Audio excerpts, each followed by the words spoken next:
Ayan, good morning po. Katatapos lang ng mga taga MMDA maglinis po dyan sa loob ng Dolomite Sand. Ayan, medyo mataas ang tubig ngayon. Nag-uumpisa ng pumasok dyan sa may rock garden. Oops, dito rin pala. So yung DPS Team Mandaragat po ay doon naman sa kabila. And Estero Rangers tulong-tulong po rito naglilinis.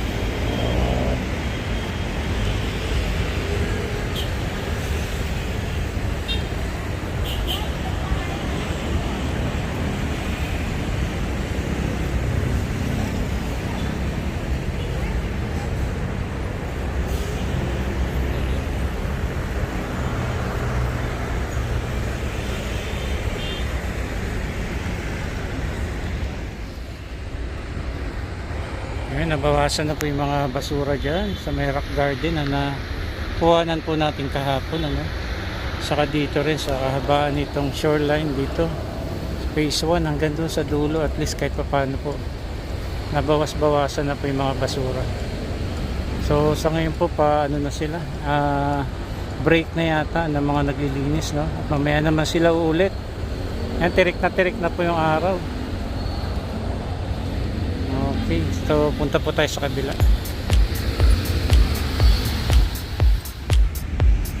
Okay, mamaya kung possible makapagpalipad tayo ng drone, makita natin yung view dyan sa kabila via drone.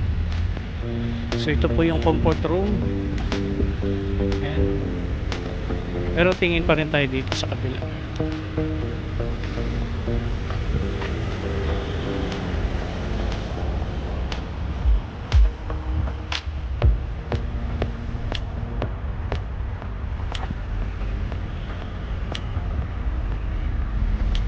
Okay, ito po ngayon yung itsura ito sa phase 1.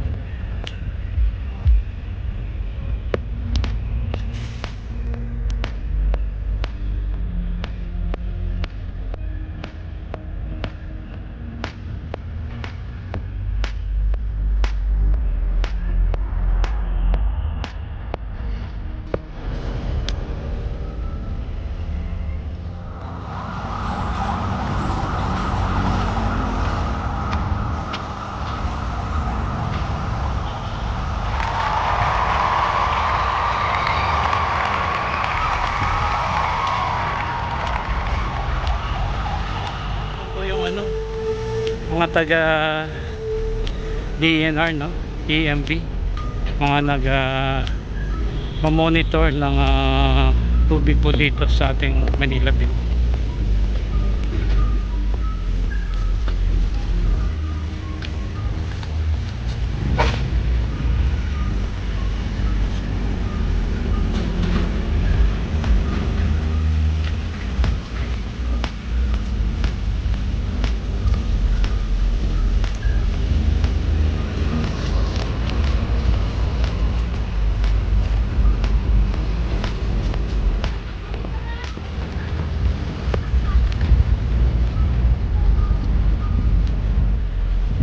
So itong buong kahabaan dito ng Baywalk, yan, at nagkukuha po sila rito ng mga water sample, capacity test sa laboratory.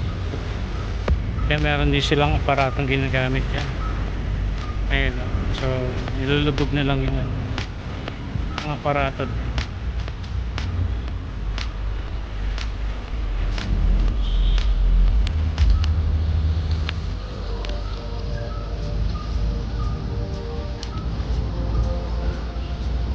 Okay, allow me.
Kalami.